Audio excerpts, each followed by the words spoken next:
The focus on presidential manhood is not a new debate, as the masculine qualities necessary for somebody to lead the United States has been a topic since the country's fledgling years. Attacks on an opposing candidate's masculinity have long been used in politics. Perhaps the earliest example of presidential mudslinging against masculinity occurred in the election of 1800, which saw Thomas Jefferson against John Adams. While Jefferson was labeled as a weakling and a coward, Adams, on the other hand, was said to be hermaphroditical and had neither the force or firmness of a man nor the gentleness and sensibility of a woman. I'm not kidding. The election of 1836 was an important election because it was the election that really solidified the second-party system. Martin Van Buren was a Democrat and defeated all four of his opponents, three of those being part of the Whig group. Van Buren was criticized for not being masculine enough, but for the election of 1836 that did not matter. Van Buren went on to win the election by quite a large lead. However, the same can't be said for the election of 1840. He was criticized on a much greater scale for the election of 1840. This in part is due to the Panic of 1837. It brought a lot of criticism to Van Buren.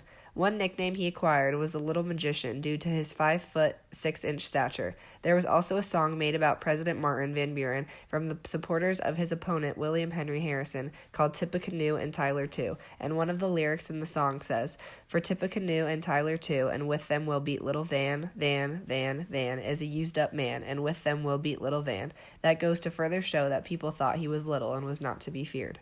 For Tippecanoe and Tyler too, for Tippecanoe and Tyler too, and with them we'll beat little Van is a used-up man, and with them we'll beat little Van.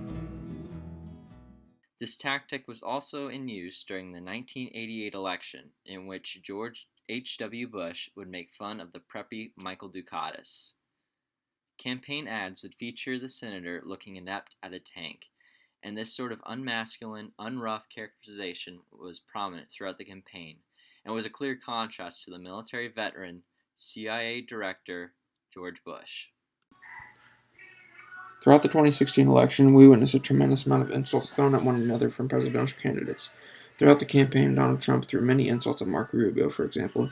Repeated tweets called Marco Rubio a lightweight, a choker, and little. As the campaign progressed past the primaries, Trump began to focus in on crooked Hillary. Racist, crooked, deplorable, liar, outrageous, pathetic, Islamophobic, you name it. crooked Hillary Clinton. Trump came up with nicknames for every candidate and used those as a way to diminish their credibility.